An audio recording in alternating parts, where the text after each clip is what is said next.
AI. So let me welcome our speakers of this session. I first welcome our moderator, Mr. Sunil Mishra, MD and CEO of Respect India and Chief Strategy Officer, Anurag Group.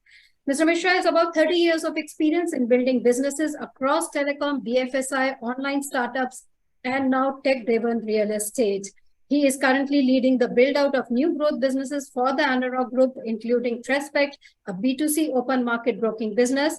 He also leads group strategy for Anurag. I welcome our speakers in an alphabetical order. Let me introduce Mr. Nitin Nagpal, Director, Sales and Marketing, Pre-Sales and Sourcing for Dosti Realty.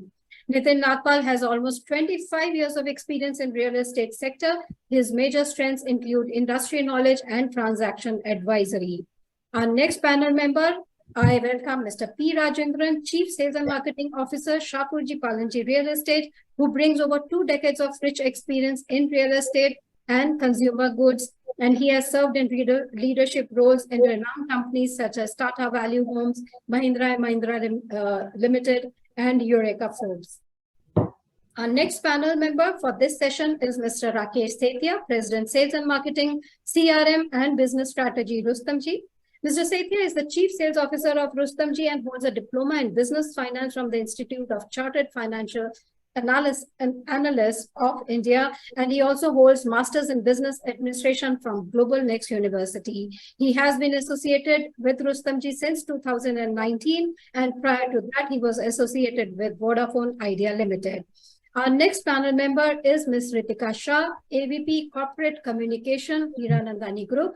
She has over 15 years of rich experience as public relation and communication expert, and she drives many external agencies and is also part of marketing and sales to provide exposure for end-to-end communication. She has consistently established key communication goals with agility and innovation in practices. Our next panel member is Mr. Samrat Tiwari, founder Websa, which is an independent modern digital agency formed by professionals who have more than a decade of experience in digital arena. He believes in solving real-world problems using technology and marketing. Our next member for this panel is Sukanya Dasgupta, Senior Director and Head, Marketing and Communications Colliers, and she has more than 15 years of domain experience with expertise in developing media strategies and relations, brand building, corporate communications, including crisis communications, social media, and digital platforms with strategies that differentiate brands. So this is our eminent panel.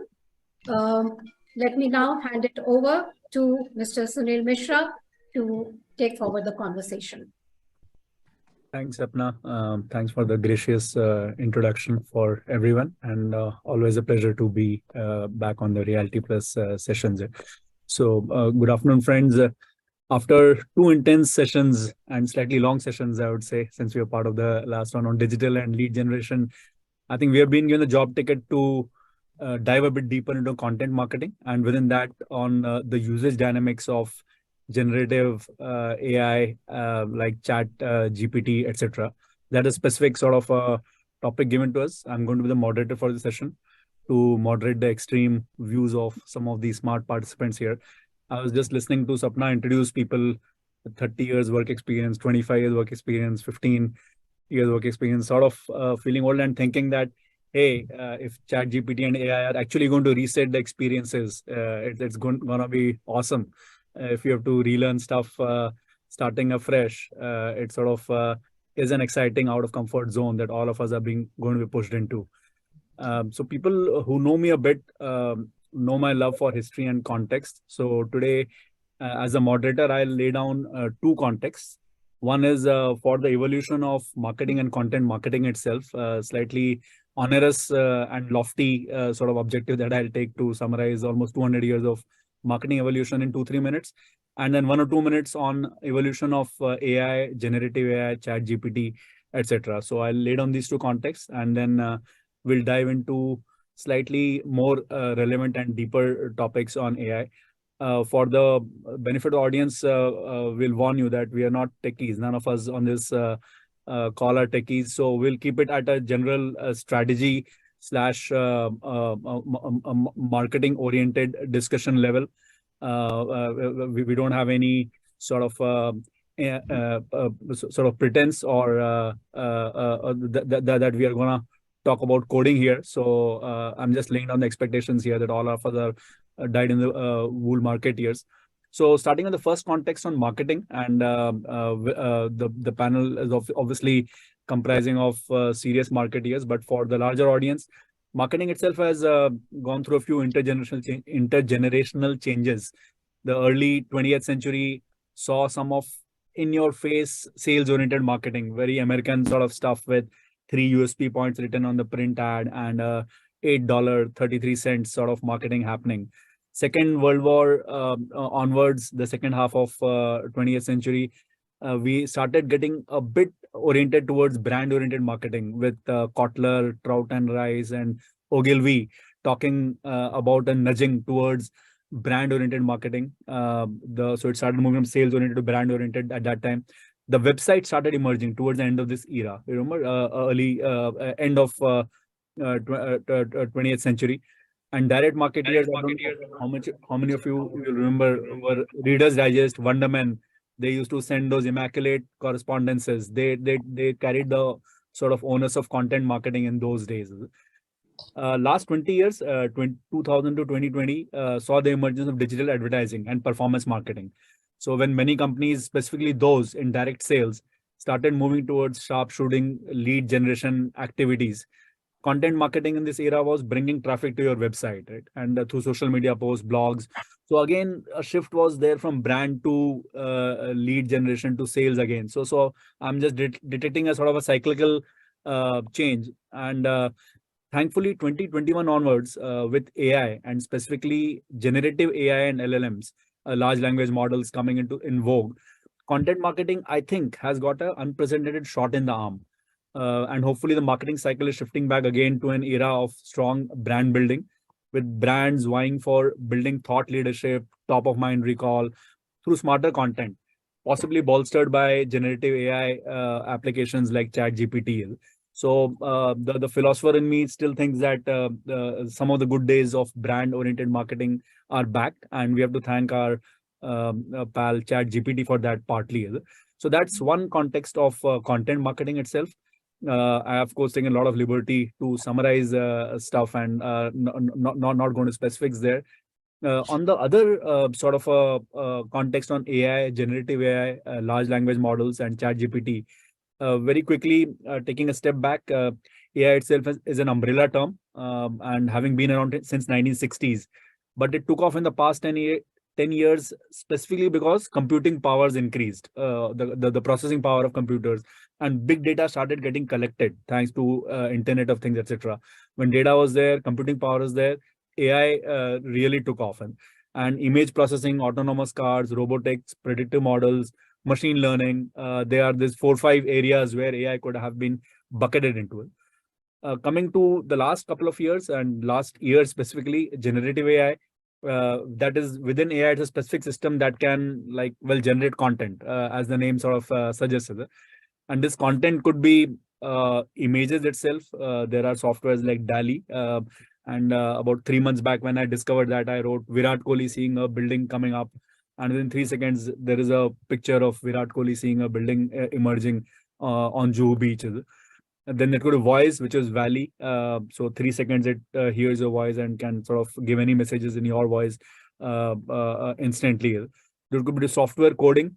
Copilot is there. Amazon's content whisperer. They are sort of generating software on their own. And finally, large language models, which includes ChatGPT or Bard or ChatSonic. So that's the quick evolution and short evolution in the last 2-3 years. But a lot of research has gone into this in the last 10 years to come to the stage where we are. So in the course of today's discussion, we will probe into the brains of the sales and marketing experts here. We'll try to find out more on in-practice applications of these large language models like ChatGPT, get deeper into the relevance and application in real estate sales and marketing. So that's the sort of overall context, taking a step back on this. From the panel discussion structure perspective, I've got 5-6 areas of discussion with the permission of all the panelists. I will sort of try to cover as many of these areas as possible. We will pull out 2 to 3 sort of participants for each topic, so that the fourth and fifth person doesn't feel unfair that all the points have been covered, and we move on to the next topic.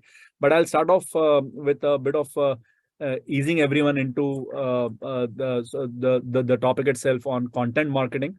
And I'll request all 6 panelists to possibly take a crack at that topic. Possibly we'll go in the order of alphabetical order, like Sapna pointed out. So we'll start off with Nitin, Rajendran, Rakesh, Ritika, Samrat, Sukanya, if it's fine. And then we'll sort of break the other sort of topics among two, 3 people. So I just wanted to you to talk about content marketing. How have you been using content marketing in your business, and what parts of content marketing are used by your team? Please feel free to go ahead and start talking about AI, ChatGPT as well. But the first, I just wanted us to talk about a bit of content marketing, specifically for real estate sales and marketing, since the audience is comprising that.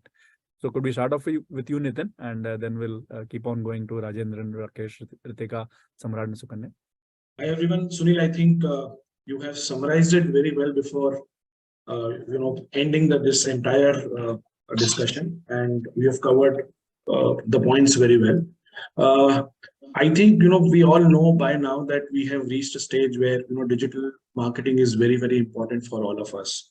I think the way things are going, people read newspaper on mobile, and people are on social media. So it's very important for developers like us, and all of us largely, to use content marketing. So be it by blogs, social media, video marketing, influencer marketing, SEOs. So basically, why do we do this? We obviously do this for branding as well as to generate leads. Ultimately, bottom line is that generating lead is also very, very important. So what we have observed is that in these days, video marketing is a tool which works very well, because in today's time, I think everybody wants to probably go through this interaction where you're watching something and you're listening something, and this is very attractive, and this really triggers them to probably click on some link where probably the lead is generated. So video marketing is doing very good. Influencer marketing also is working very well, because there are a lot of followers with the influencer one who's promoting your product. So this is largely, I think, the era where everybody has realized that in marketing spend earlier, I remember, probably 18-20 years back, that we were used to hardly spend anything on digital. I think now we feel, depending on project to project, our spend on digital marketing and overall has increased, and content marketing is also increasing day by day. It can go to 30% of the entire marketing cost, and sometimes also to 45%, because the leads which we get is definitely much more or higher than what we used to get earlier on the other platform. And the last thing on this topic from my end is that it is the best part of digital marketing or content marketing is that it all depends how fast you can reach the client. It's very, very important for all of us when we do such kind of content marketing. If we get any kind of leads from these platforms, we have to revert back to the customers within few seconds and not few minutes. So I think that's very, very important for all of us to keep this thing in mind. Nitin, thanks for keeping it under 2 minutes. I forgot to tell that I'll help Sapna a bit. So let's do the first round in about 2 minutes each. And Nitin, thanks a lot for summarizing the 3-4 types of content marketing. You of course took a step back and spoke about digital marketing on the whole as well. So thanks for giving that introduction. Can we move ahead? Will Rajendran, will you pick it up from here? Yeah, thank you. Thank you for giving me the opportunity to speak on this. So content marketing, as we know, is as old as what you can say is real estate.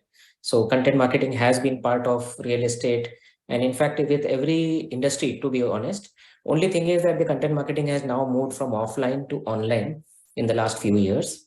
And this has actually brought in new medium which can be used for content marketing, which earlier was limited to, for example, brochures or coffee table books or articles in the newspapers. Now we can see property listings and descriptions. We can see online or e-brochures. We can see virtual tours. We can see social media marketing being done through the Facebook, LinkedIn, Instagram, which are commonly used, and they are for listing properties as well as sharing testimonials or highlighting success stories or engaging with the customers. To be honest, this is one of the platform where engaging with the customer goes very well. Similarly, blogging and articles, which has gone now, online blogging articles, which are helping people with not only purchase decisions, but also with market trends, home improvement tips, neighborhood guides. So this becomes actually a tool which people are using often.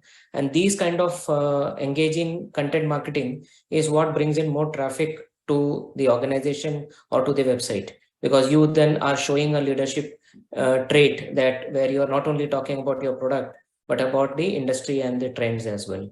And as we can see, the last few years, email newsletters still in the vogue, even though it was being used about 10 years back. And also what we had earlier was the customer testimonial videos, which are now available easily, which we can be putting on the maybe the website or through engaging platforms. And this also become very important for content marketing. More importantly, what has also helped is with Google and other software available, Google Analytics and all, a lot of infographics are available now. So these infographics also make it very engaging for us to deal with customers, the market statistics, or even for property informations, trends and all. So I would say overall, if you look at it, all of these have been used in the various companies that I have been, in my previous company, in my current company, and it's only getting more and more engaging with more platforms being used. And today's world, actually, if my brand manager was here today to discuss this, he would be engaging the team more or the panel more. But obviously, there are things which we have seen over the years changing, and it is changing for good.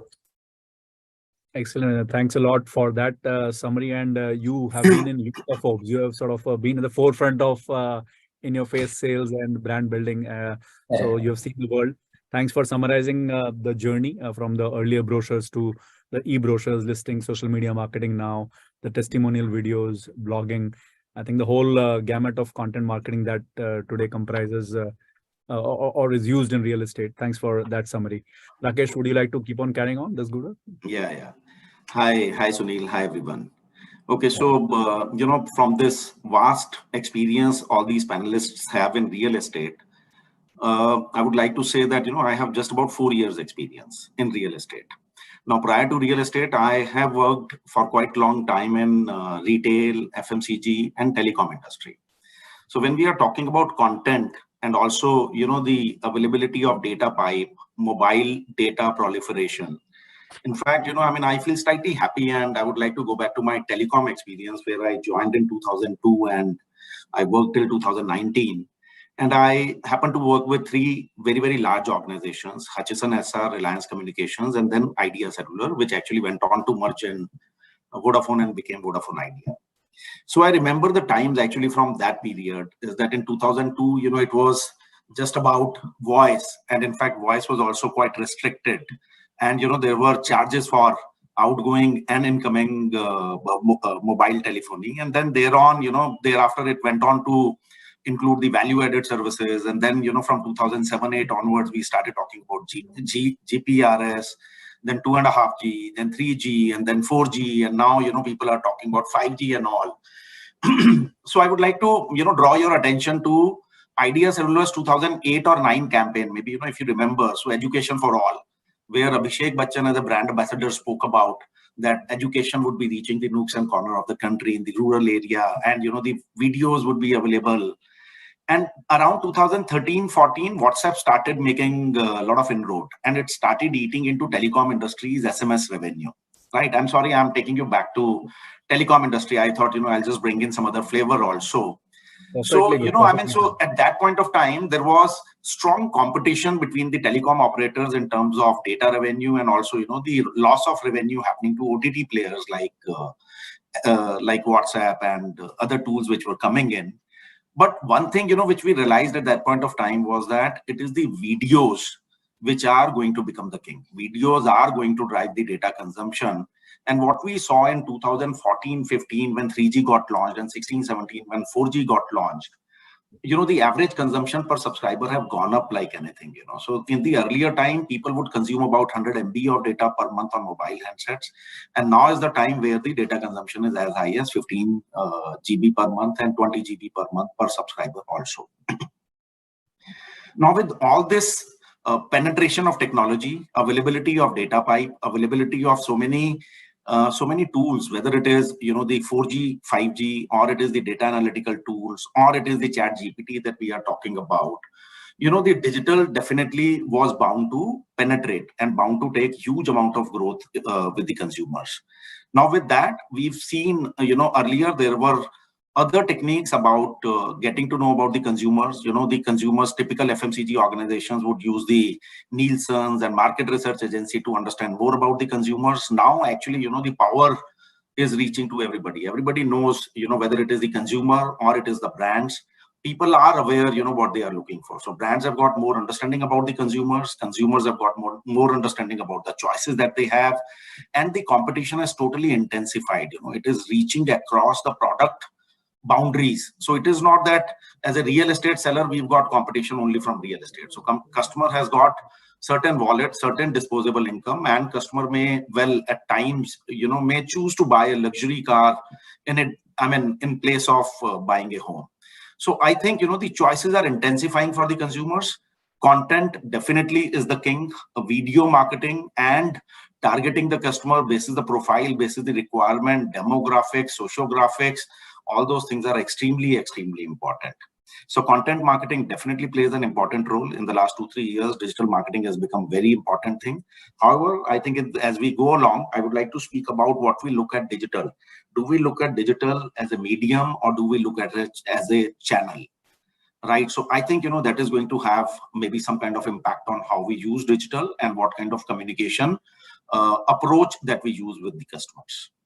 Super. Yeah. So thank you, Sunil. Yeah. Wonderful, different perspective. You have built the highways in your earlier job. Now you're filling the highways with the content that's created. Yeah. Real estate is just another sort of a use case for content marketing, which you brought about. You spoke about the democratization of research from AC Nielsen to giving the research tool in everyone's hands to the internet, and now through AI. What a wonderful journey that has also traversed. Thanks a lot, Rakesh. Moving on, Ritika, you want to take the mic and keep on rolling, please? Yeah. Good afternoon, everyone. I'm audible. Yes, you are, but not visible now. I think the camera is knocked off. Yeah.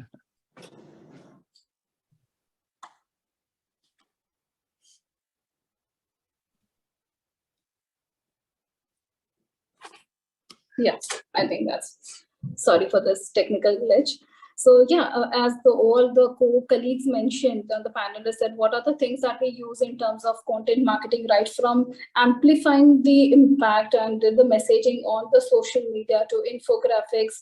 We also invest a lot of drones because it's more about the land and the property plot buying is happening. So the use of the drone have also increased. AR, VR has been very, very useful during the COVID times. We have a traveling issues. So at that time, I think the whole AR and VR to showcase the property really picked up very well, and people are aware about the geographical locations of the developers or the property coming up. So that whole AR and VR augmented reality of showing the show flat sitting at your desk was really very useful. Beyond that, content marketing is also most of the time people are using it for the lead generation or product and sales, but we have also started using more into customer retention, customer stickiness, customer engagement, and how to enhance with constant nurturing of content, the customer lifetime value, because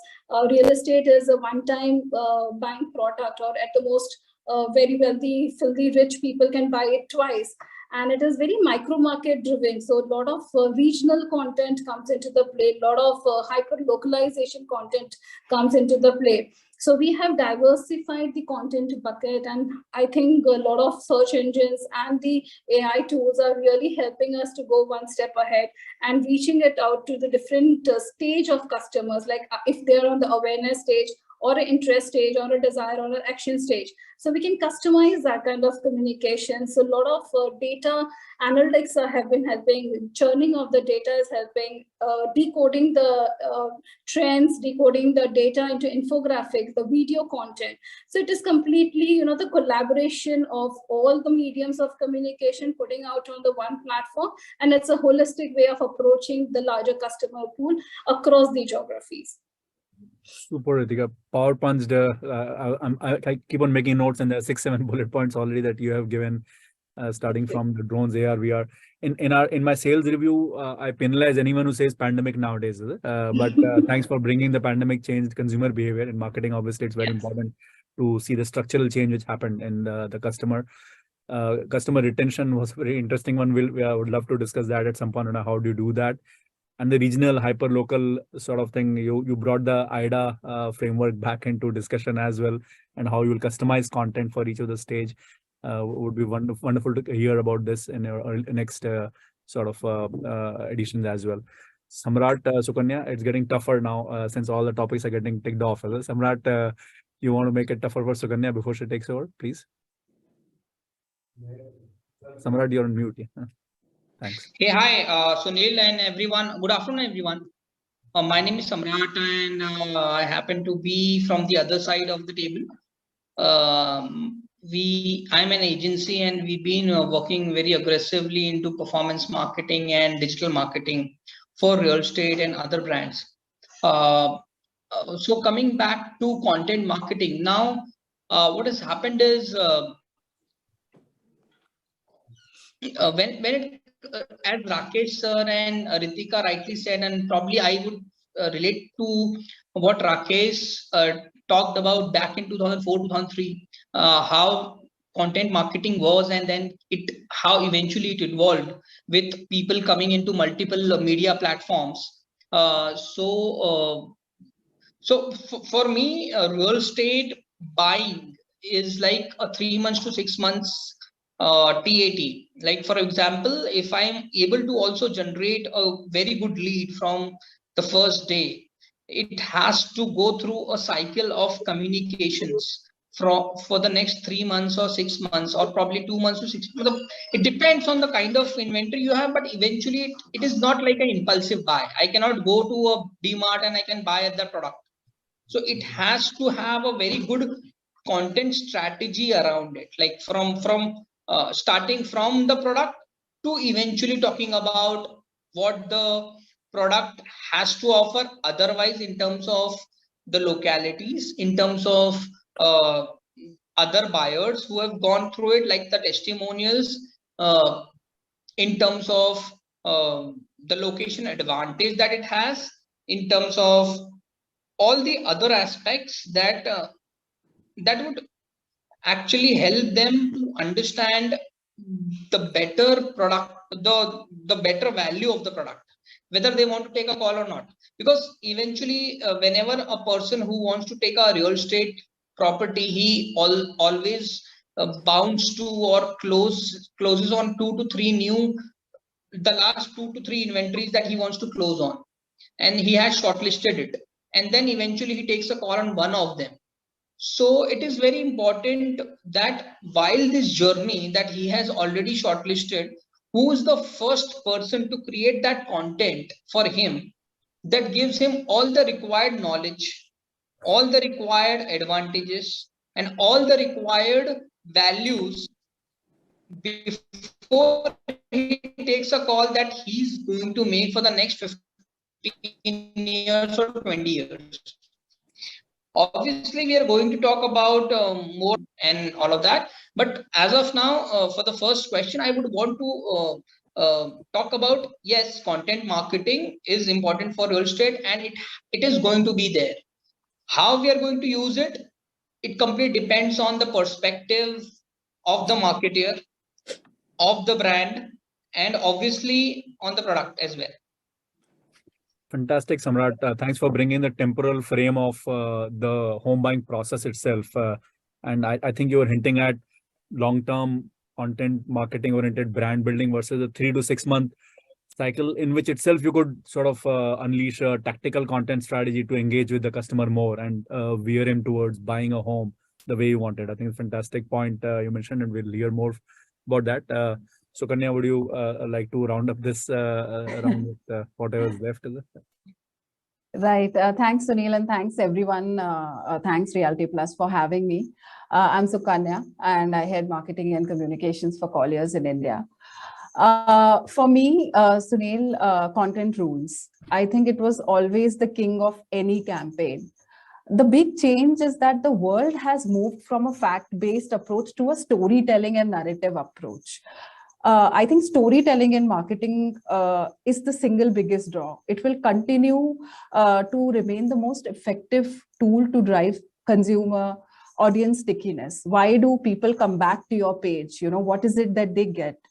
I think today B2B content on social media channels or on any platform is no different from B2C content. It is all about driving engagement, focusing on the value that we bring, keeping the target audience in mind. There's a lot of importance given to content strategy, at least in our organization, and the content that is required to keep our audience engaged, especially organic content. I think everyone, all organizations today are using all mediums when it comes to content marketing. There's thought leadership to market, there's case studies, research, insights, there are employer branding campaigns, and for some organizations here on the call, it's also about sales, right? I think the most important aspect when it comes to content marketing is how we are optimizing that content, ensuring that it is searchable, easily consumed by our audience. The simple it is, the better it is. That's when all the other mediums like search engine optimization, paid amplification, they play a very important role. I think distribution today is actually the easiest part. We all have company websites, we have media publications, we have social media, digital channels, and there are so many innovative tech tools that help us amplify our content for clients, for a talent. That's also a major audience bucket for us. And the end product, like most of the speakers here and even the previous panel was talking about, it's lead generation, business opportunities that we are able to generate. For us, there's another very, very important audience bucket, and that is talent. We are looking to attract very good quality talent today for our business. We are a service company. We are not a product firm.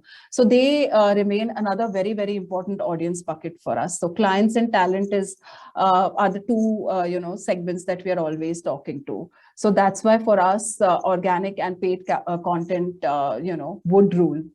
That's how I would summarize. I think very well ended for the panel. Content was always king, or actually queen of marketing, if you may. Moved from facts-based to storytelling, and I started remembering Yuval Noah Harari's *Sapiens* on how humans evolved after cognitive revolution, and storytelling was the way they went ahead.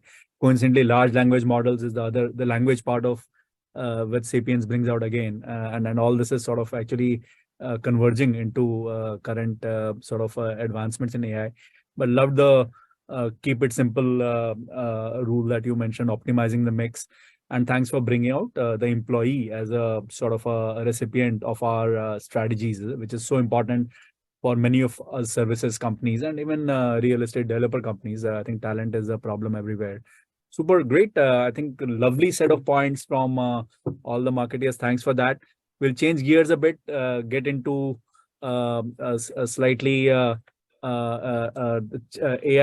zone, and we'll just like to sort of go across the table, possibly pick up Nitin, Rajendran, and Sukanya for this round, and then leaving the other three for the next question on how can a real estate marketer use AI, specifically generative AI apps like ChatGPT and content marketing. Is your team already using this in a serious way? So that's just I wanted to check with you guys. Nitin, you want to start off, then Rajendran can add, and Sukanya can end that. Hi. So yes, as I mentioned earlier, we have been using it, and that's the way forward, I think, for all of us, the way things are happening. And as a developer, we need to not only generate lead, but we also need to do branding. So, and also give confidence to the customers.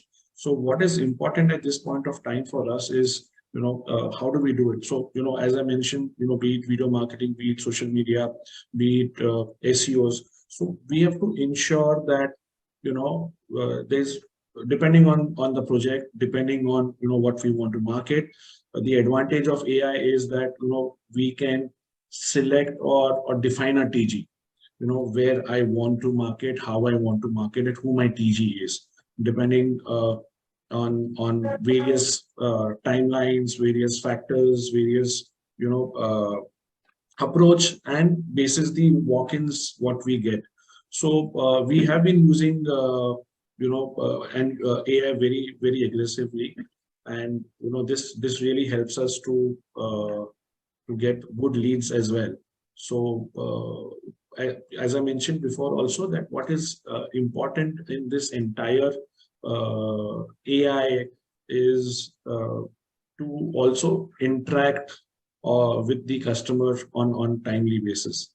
So be it ChatGPT, where is another way forward, which is helping all of us to get answers without any human interface.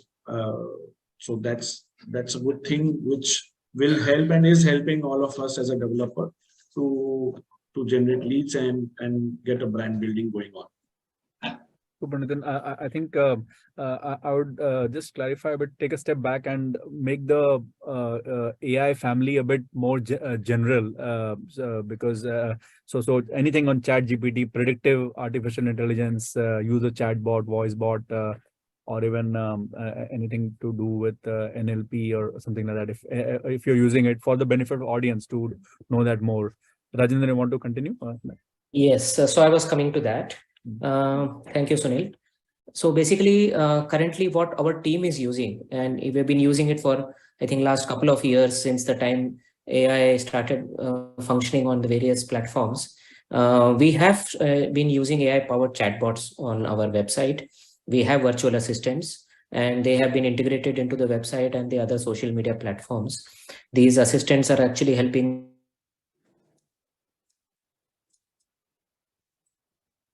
Sorry, is it me or have we lost Rajendra? Yeah, Ivan, I think we lost it. Interact with the and they are engaging with the visitors in real time. Like as we said now today, in the last discussion also you saw, they are expecting answers any time of the day. And we not being present physically, but engaged through the chatbots, it is helping us get visitors in real time, offering personalized recommendations, and also helping guide users through the buying or the renting process, whichever the case may be. We also found that AI is helping us in optimizing our website. So all the user data that we have today, the browsing behavior, the preferences, it is helping us to optimize the website, even helping us customize the emails based on the preferences, and also understanding individual interests and preferences. So we have been able to do that on some of the platforms with neighborhood guides, investment opportunities, and some of these have been implemented. Some of these are work in progress as of today.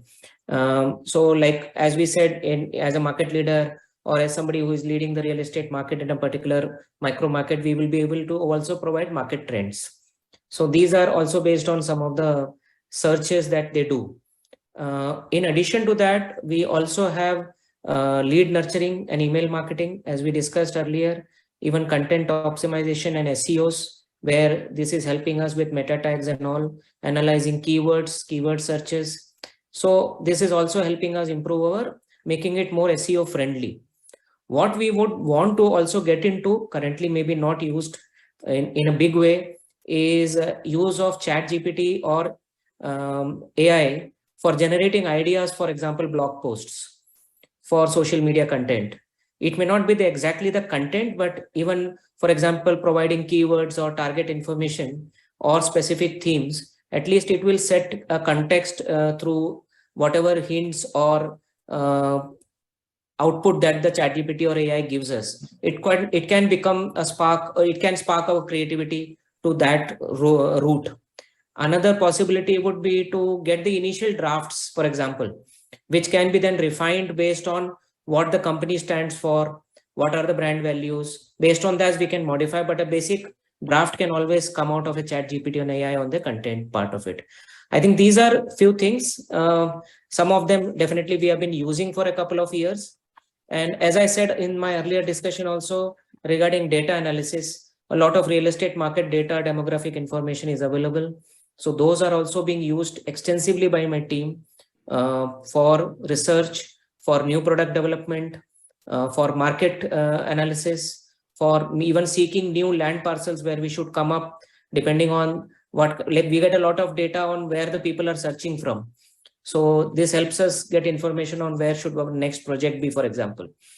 So that input also we can give our companies. Super. So summarizing, starting from Nitin as well, who had said, hey, we could use it to define who the TG is more specifically on interacting with customers, which Rajendran carried out with his chatbots sort of instance. Chatbot, of course, cover night hours, which is a bane of almost 15% of our leads possibly come post call center hours. And I love the point about developing market trends, Rajendran, based on the data that you get. A lot of it is website analytics as well, looks like, from what you were describing, which has been around, but they'll become sharper now with AI coming in there. And Yes. I think you intend to potentially use ChatGPT. I'm sort of almost telling the audience on behalf of all of us that none of us have used ChatGPT for the last 30 years or 30 months. Possibly we all have started dipping our toes in the water. So the discussion is, what could we use it for specifically in real estate sales and marketing as well? So Kanya, you or your clients, have they got any experience already on using ChatGPT or any type of AI in content marketing?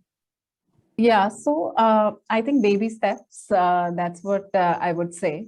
As marketers, we are always hungry for new technologies, for new ideas, strategies, tools, that could help us increase our brand visibility, generate excellent, relevant content that delivers the brand message in an effective way, and also ensures that our content and campaigns reach the right audience. And I think this is the story of every marketer, regardless of which industry they come from. We are all looking to target a specific audience with engaging content to promote our service and enhance our business growth. We've also started exploring ChatGPT for our social media content. Like I said, baby steps. It is definitely a great tool to optimize time. However, it does need a human intervention, in the sense that you need to be very clear with the brief, with the right keywords, using the right keywords to achieve good results. Otherwise you just end up wasting time and effort. I think everyone has heard the jokes of how AI is, doesn't comprehend what the outcome that you're seeking. I think we've all seen those jokes and memes. So I think that human intervention is very important in ensuring that the tool works right. So when expectations of the tool are set right, half the execution work is done, giving us more time, I think, to work on creative and strategic planning, for whatever is next on the agenda. So it definitely is a very productive way to ensure that we get ample time for a lot of other things. It is a great tool, but I would say that it is most effective with the right human AI collaboration. Fantastic, Suganya. So you brought the other topic, which could be an elephant in the room in many AI discussions about human intervention, and you very cleverly protected all our jobs by saying that the strategy and the refinement comes after the initial content. But on a funny note, but prompt engineering, and a prompt engineer in the US now get $300,000 starting in salary.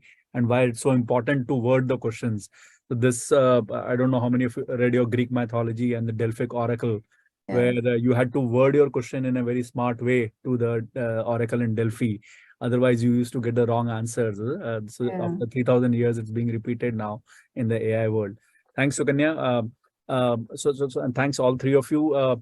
The next topic was almost related, and you guys could continue, was on the specific benefits of generative AI application like ChatGPT in content marketing, or even the larger marketing area. And the other three leaders can keep on talking about your organizations, if you have implemented something or what you intend to do.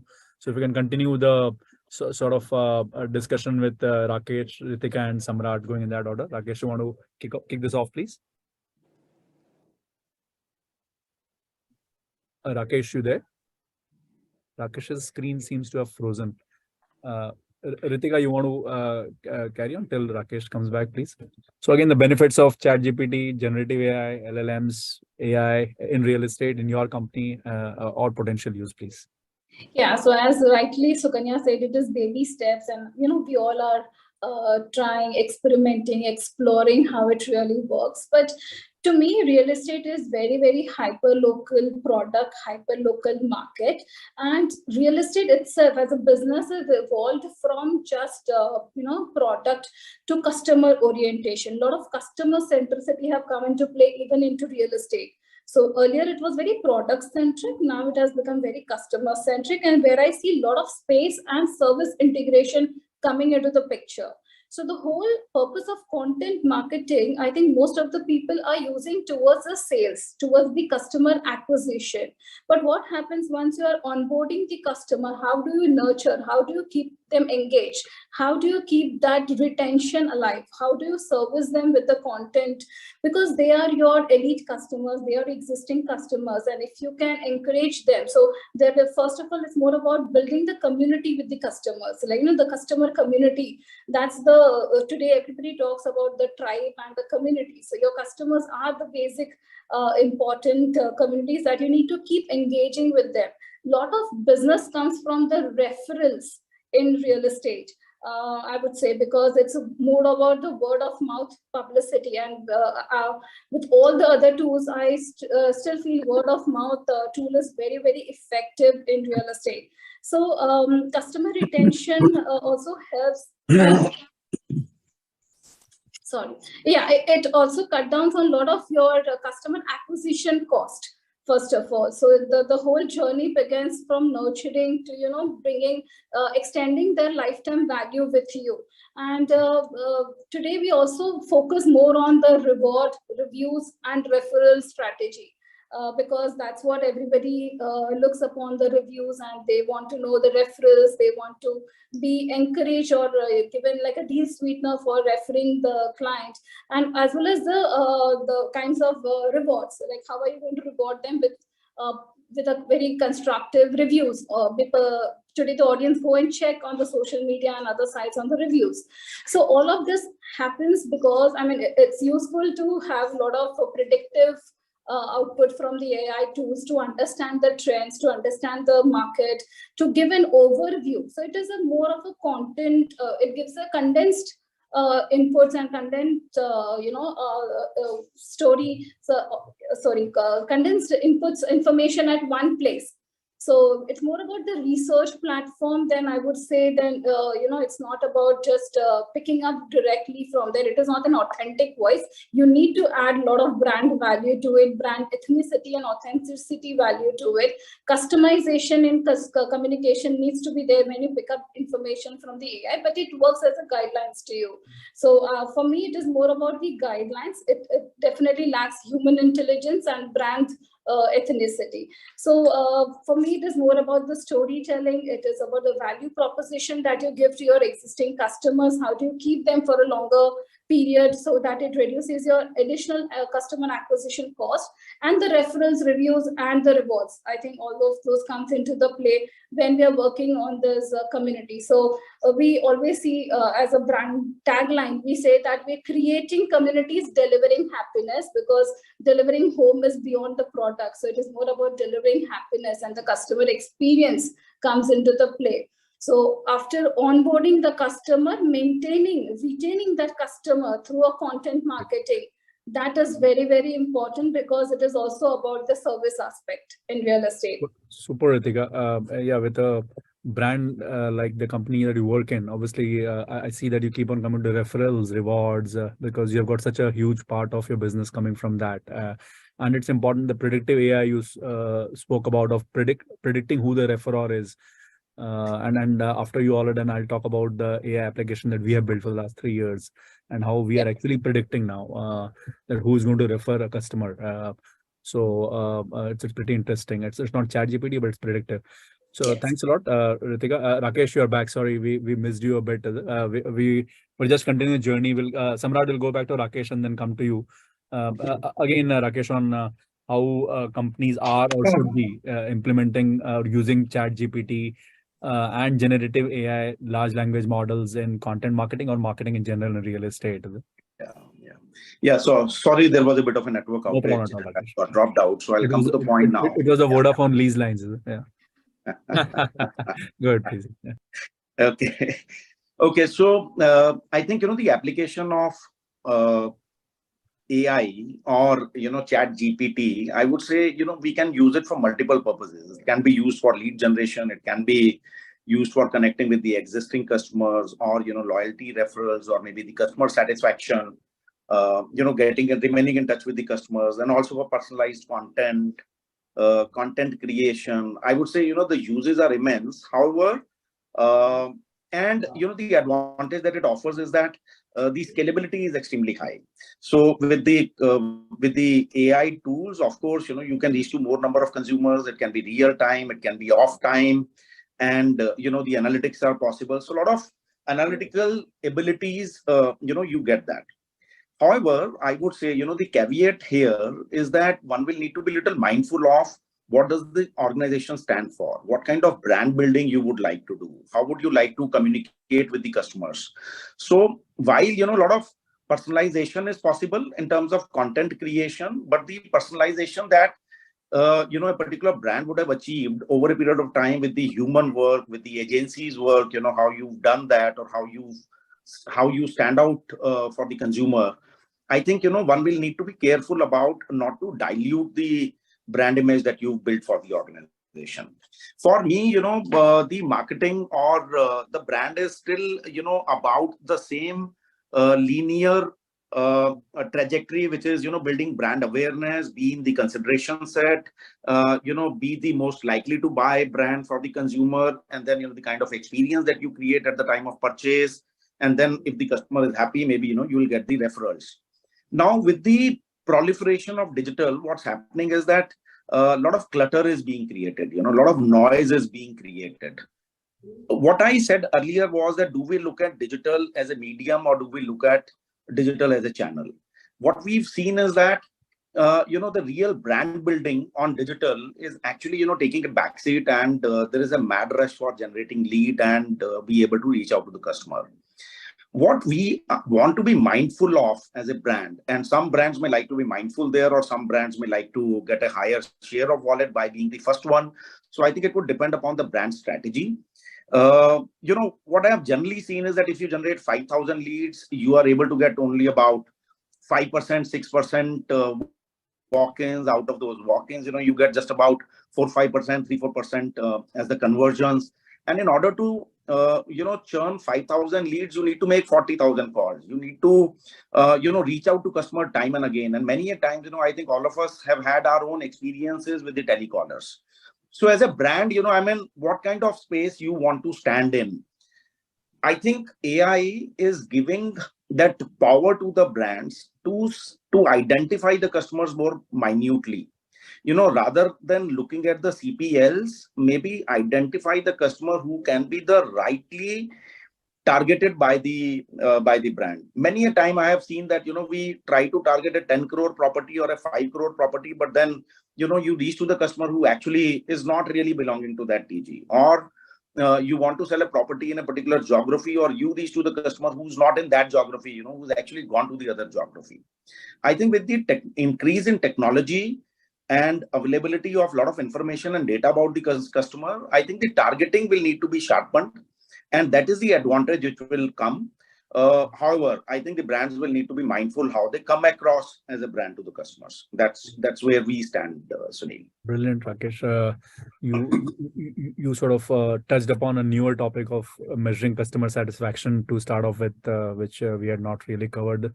But I think the general theme is now coming recurrently about the brand story, the brand building, the personalization of that a brand requires comes on top of the starting point that AI will bring you to.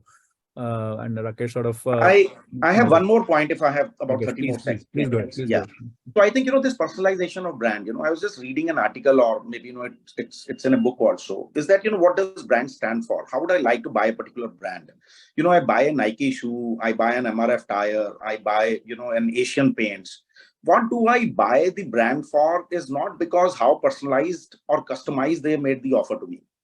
I also buy that brand because I know what that brand stands for generally in the public.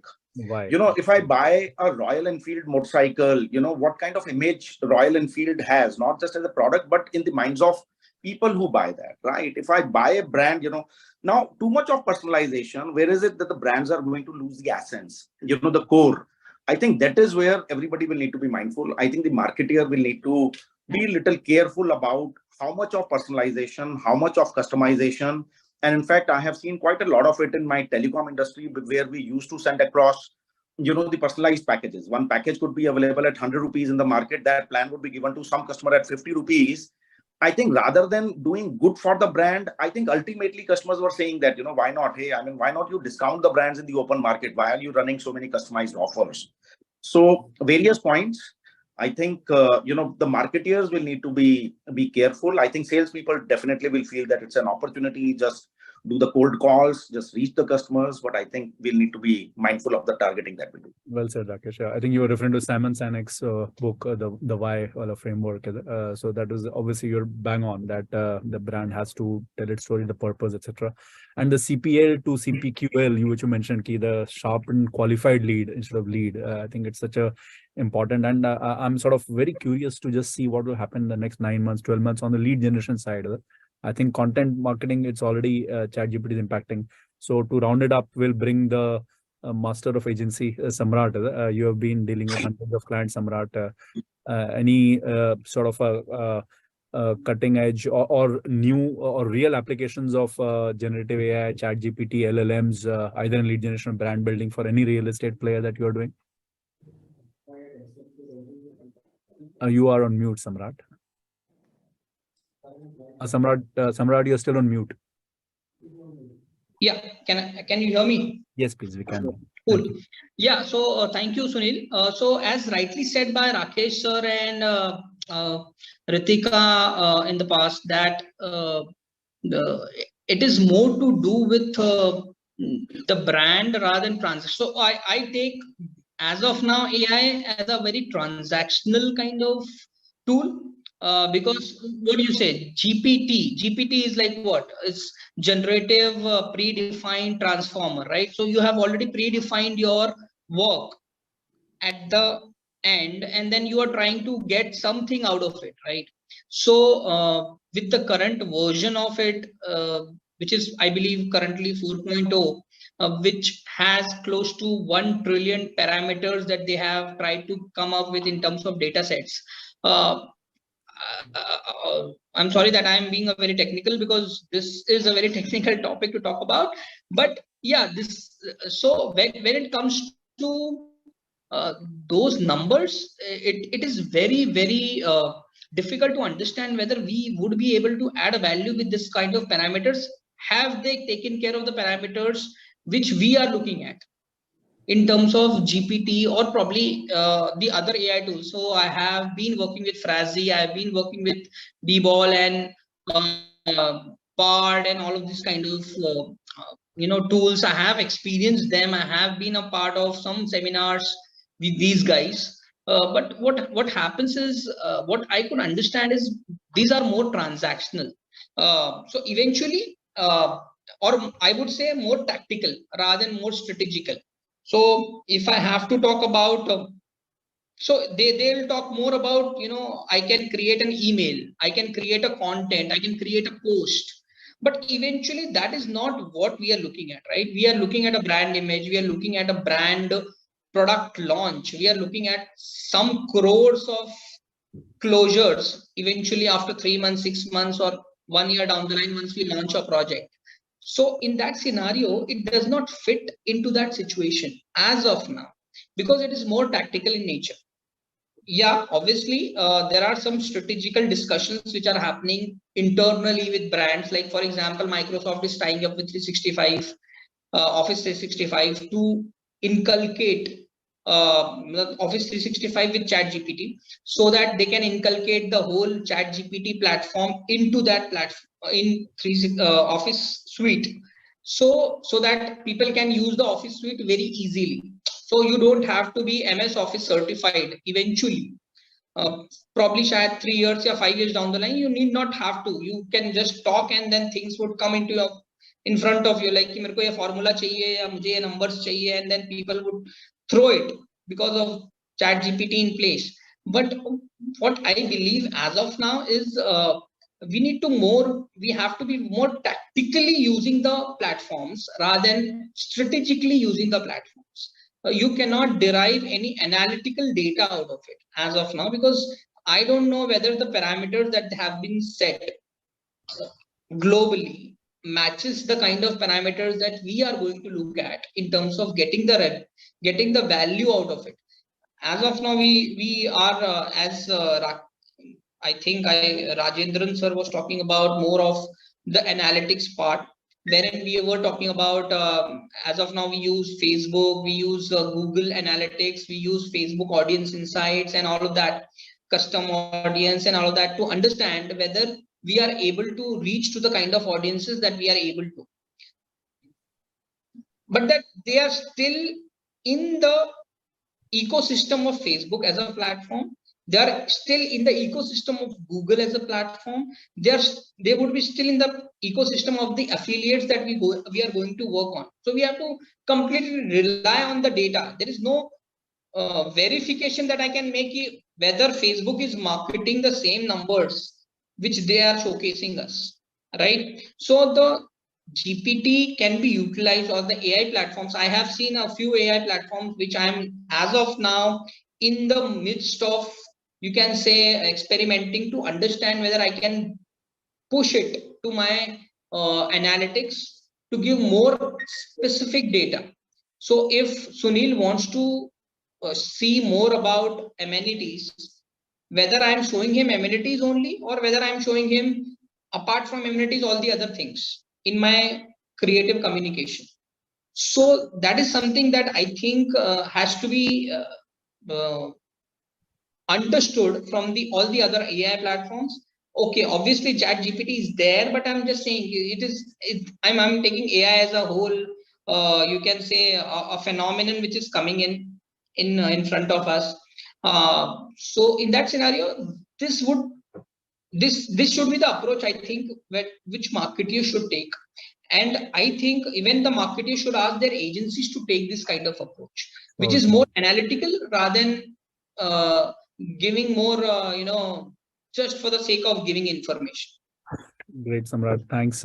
Slightly, I have a different view on that, on tactical versus strategic. I think generative AI could be used for strategic brand building. And I coming from other industries, I think real estate needs a bit of a dose of brand building as well to sustain it over the next few decades, more than just tactical. But that's a view. Great, guys. Thanks a lot. Sapna, do we have 3-4 minutes more to wrap this up? Should we have one more topic? Yes, please go ahead. Yeah. Great, thanks. So let me add a couple of our applications that we have started building. I have spoken about it. I've got a podcast as well on the building up of our AI/ML models, Astra models, which is 3 years old now, and they are machine learning. So every month they learn from the past. And these are propensity models. So any engineers or marketers around who have done the regression. So these are they're based on large scale regression, and we are able to predict at the time of the lead generations. When Facebook, you put your name, mobile number, and email, we give it a score of 85. So lead scoring was always there for the last 10, 20 years, but it's rule based. So now this is, and because Anarock has 5 million customers in their lead inquiries in the CRM, we are able to build this model called Astra. So we give the platinum leads to the sales guys, and 10% of leads are giving about 50% of bookings. That's the sharpshooting that we have started doing over the last 2-3 years. And that's a predictive AI, not really generative AI. And the second piece is when the salesperson junks or fails a lead, then the model goes into these buckets, scavenges, takes out 10% and gives it back to the sales guys. We have got a phenomenal almost 6-7 crore in revenue that we got from such leads which were junked and failed by the sales guys in the first instance. So these are Phoenix leads, the leads which are fallen, and we bring them back. So there are specific areas of AI. ChatGPT, of course, we have fooled around by writing our purpose statements, our vision statements. And now I checked with my creative agency lead and my digital lead before coming in. They have started putting campaigns in ChatGPT. So if they define the area and the type of segment, what are the top 10 positioning lines that can be built out?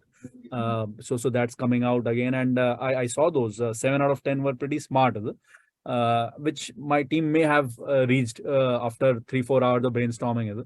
And I agree with all of you that that's the starting point, and then you have to customize it, build it. I see things happening in an interesting way there with LLMs coming in. Samrat, by the way, Windows 365 has been launched 3-4 days back. It's really terrific. You should see that. You can do macros in Excel by just talking to it. We saw it 2 days back. And PowerPoint slides, if you tell them what you want, the PowerPoint deck is coming up. So this is crazy, but all of you should see that in the next 2-3 days. They have launched the beta version of Windows 365. It's crazy. They have we've already got that session done with Microsoft. Yeah, so that is the reason I was talking about it. Right, that is awesome. Super.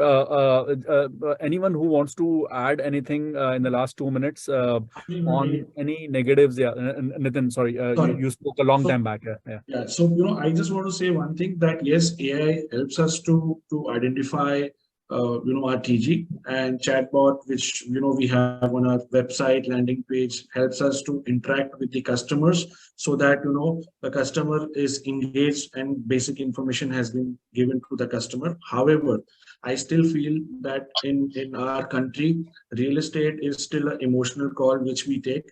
I don't think, I may be wrong, but I don't think that people would want to buy properties online. There will be very few set of people or percentage of people who would want to buy property online. They would still want to physically come to the developer's office or the site where the construction is happening, and then probably they take a decision. So yes, AI, GPT, all these things are definitely way forward and important for all of us. But what is important is also the experience what we give to the customer post that, once the customer is in our office, to ensure that the property is bought by the customer, and even to ensure that our branding is done properly and customer trust us to the team. Superb, Nitin. Customer experience, customer trust. AI is far away from starting to give us that. Like my chairman said, you can't drink coffee with AI.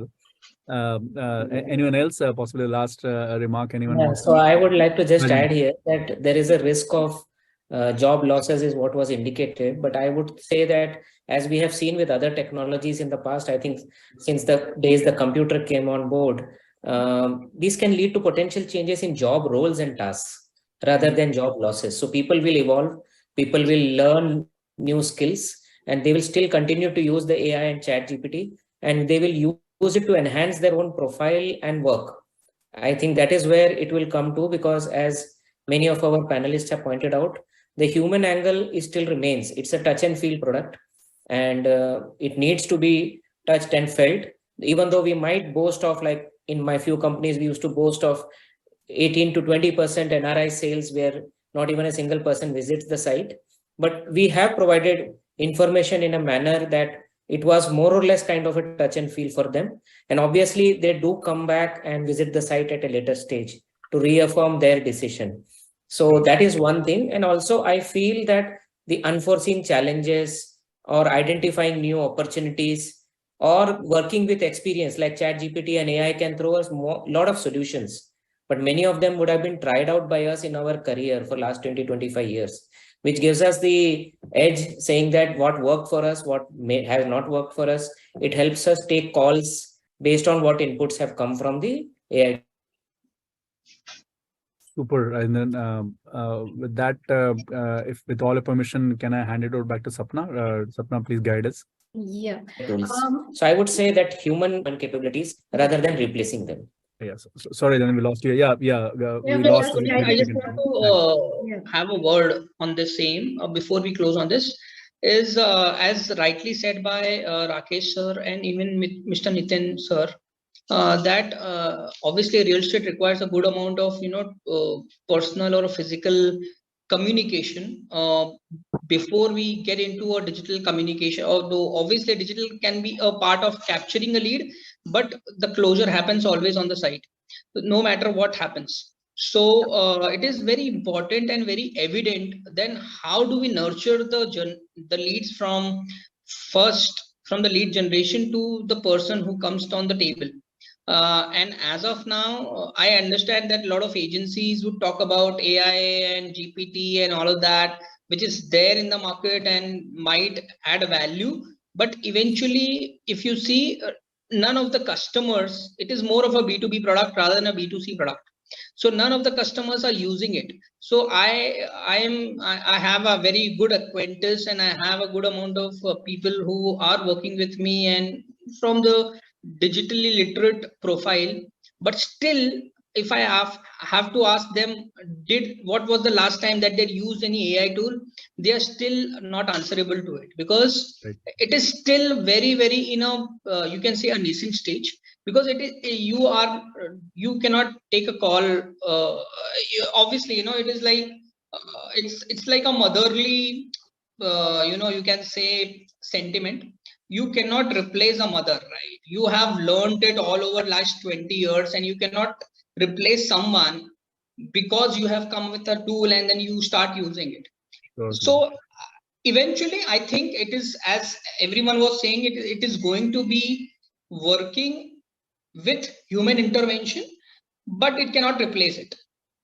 I hope these are not famous last words. And with that, please. Yeah, I would like to add one more, Sunil, that I feel we are the creators of this technology, or the disruptor, what we call. And the creator cannot be enslaved by the disruptor. So human intelligence will overpower this always. And we cannot discard the importance of market intel. So market intel is still not fed on the ChatGPT, and the importance of social and personal networking on ground, what market is thriving and breeding on the information still becomes very, very important in decision making. So let's use AI as a guidebook and not a rule book. That's what I would like to put it up. Super. Thanks a lot, Ritika. Sapna? That's right. I think technology has its advantages, but it would have been really nice if we would have been doing this in person. That would have been a different flavor. So one question that is very interesting that has come to us, apart from the technology that we have been talking about pure content, because everyone said it's storytelling, it is emotional connect with the customer, brand building. So the question is, should brands and marketers avoid political and cultural topics, or is moment marketing effective? Anyone? Sunil, who do you pick to take the... Rajendran, Nitin, Rakesh, they are running big brands. So political, yes, I would avoid. Okay, but cultural moment marketing has been in vogue and we have used it in the past. And it is something which actually links or relates to our TG. So for example, if it's a cultural festival and we are doing a moment marketing activity around that, and we are able to connect with our customer, it gives us a lot of trust and likability, to be honest. And people believe that the brand is one of us, and that needs to be there. So we can't avoid that actually. And I would encourage that brands should actually look at it. Okay, but avoid political and social issues. Yes. Is that how Yeah. Social issues depends on, as somebody said about the brand, what does the brand stand for? If the brand has been standing for something on social issues, I can see a lot of new age brands have been standing for social issues and have been voicing their opinion or the campaign around that. If the brand stands for that, they must. But some of the brands don't link very well with the social issues, and people believe that they are just being in the discussion for the sake of it. So they will not believe them. And Sapna, I'd just like to add to it that I think when it comes to moment marketing, at least in a culturally rooted country like India, where people connect with people connect with emotions, it's I think very relevant today. Moment marketing is very, very relevant today. And adding to that, there are certain new fads that have come in, like Mother's Day, Father's Day, so many days that have got added to all the festivals that have also become very important and relevant. There are huge marketing campaigns of crores running on a Mother's Day or a Women's Day or a Father's Day, etc., etc. And that's why it's important, I think, for brands to build content around it and stitch it into their strategy. Okay. I think the question comes from because we have seen some backlash, like a punished ad and something. So I think it comes from that the intentions were good, but I think it was not received well. Mr. Setia, you wanted to add something to it? Yeah, so I would say social is definitely a responsibility of the organization. So I would say maybe, there's no harm in talking about this issue. Recently, Facebook has done a beautiful video on women issue, the Eve teasing issue in public and all that. So recently, I just saw a video by Facebook, and it is not just a recent phenomenon by the New Age organization. Even in the olden times, Tata Tea also used to have, Jago Bharat, Jago kind of a campaign, so they had also done that campaign in electronic and print. So social is very much a part of, gaining some kind of stature in the market, in the minds of consumers, that you want to talk about the issues which are bigger than your profit issues. I would say political also. I think in case the art of storytelling can get involved there, and you can communicate the story in a relevant manner, where it is not offensive, but it is actually looking like in the public interest, I think the things can still be taken. Okay. Yeah. It is a double-edged sword. Right. So the last question is that we have been talking about that ChatGPT is there, AI is there, still a lot of things to explore. Everything is still emerging, how things are going to work out in these areas. But and we have been reading stories about ChatGPT writing exam papers, writing resumes, and resignation letters, as well as money recovery. So in real estate, if we have to look at the crystal ball, so to all our speakers, what do you see the future of AI ChatGPT in real estate if you have to look into the future 10 years down the line? What do you see the impact on real estate? Sunil, starting from you. Yeah, sure. Actually, Rakesh was raising a finger, but I can start. Okay. Rakesh, you can add there. So for me, like in the next 12 to 18 months, it's going to get integrated with our CRMs. How the salesperson responds to a customer. I've got 1,000 salespeople, by the way, on the street, and each one responds in a different way. So that is going to get integrated with your WhatsApp. It's already done, I think so, but we don't have that yet. So all the responses to customers are going to be smarter.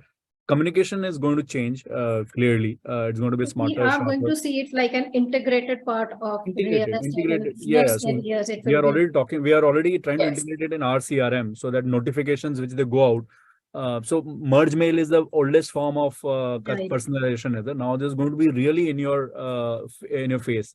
The tweet that you dropped on Facebook at 7 p.m. just to sort of increase relevance. And hence increase the conversion, which I think Nitin had spoken about, X% of X%, which is 0.3% conversion will go up finally. So that's the impact which is going to happen. Rakesh, you want to? Integration in your face, Mr. Setia, what do you say? Will it become too much in customers' faces? No, I would say, see, any technology is actually a double-edged sword. So it is right from the times of calculator, where the bank clerks actually in France, they protested against the innovation of calculators, I think about 100 years back. So technology, at times can create those fears in the mind of people, but technology ultimately is going to be good for the productivity. So this technology is also here to stay. I think it is going to make the communication that much more sharper, that much more focused. But I think, again, as Ritika also mentioned, that it is not going to replace human beings. Human beings will still be required to run it intelligently, to ensure that it is done in line with the overall corporate strategy. So I don't think ultimately, who's going to be responsible for business results? You can't tomorrow blame technology for lack of business results. Ultimately, they would be senior management or senior leaders who will be required to get blame for the business results not being there. So to that extent, it can't really replace it. So we still need a human scapegoat. Absolutely. So You can't blame technology, so you need leaders for that. Technology. So Ritika, what do you see the future of AI in real estate? I think real estate is going to get more real time with this AI tool coming in, and a lot of quick response mechanism is going to come into the place. So you need to be really thoughtful about how crafted your inputs needs to be, because it cannot be very general and it has to be still personalized. So Okay. real-time integration will be very much the crux of the AI. Real-time integration will also change how businesses are working. So we are, Yes. Great. So Mr. Rajendran, what do you have to say? How do you see the future with all this AI coming in? I would say that we cannot avoid the technology.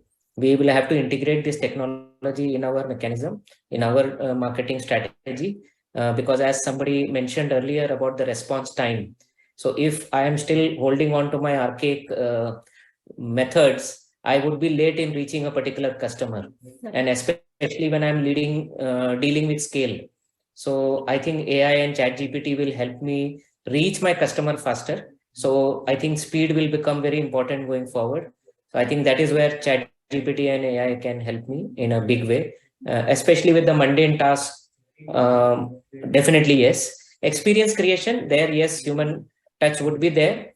How do we integrate technology with that human touch and make it as real as possible? As some of the technologies about cloning and virtual presence in some of the conferences that we could see sometime. So those things are also possible. Maybe I'll be making a presentation to Mr. Musk, maybe in his conference somewhere. So that is possible. So it's no more a matter of choice, but yes, we have to be adopting it. Mr. Nagpal, how do you see the future with AIs running real estate marketing? I think, as everybody mentioned, time is the essence, and we have to ensure that we reach out to the customers on a right and fast time. And whatever said and done, yes, the communication will be better. And whatever said and done, I personally believe that we will still need human intervention. Okay, fantastic. So Kanya, your last words, are we, the customer will be talking to even more chatbots now? So I think, Sapna, that, 10 years from now, there's going to be a lot of disruptive coexistence, if I may call it, between AI-led technology platforms and humans. AI is here to stay, that's for sure, and humans aren't going anywhere.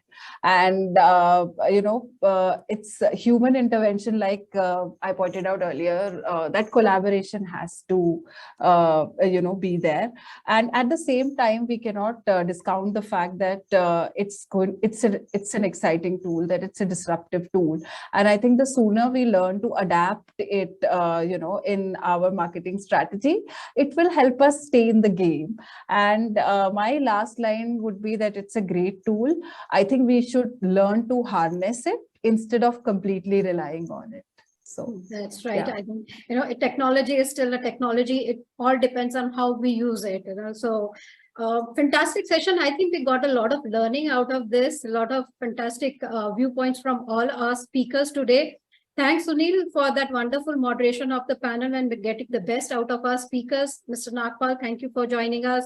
Mr. Rakesh Setia, for your valuable inputs and views on this topic. Ritika, Sukanya, Mr. Rajendran, and Samrat, thank you so much for joining here today. for this conclave and this topic, and for giving us those very varied viewpoints on this very controversial or maybe very popularly talked about topic. So with that,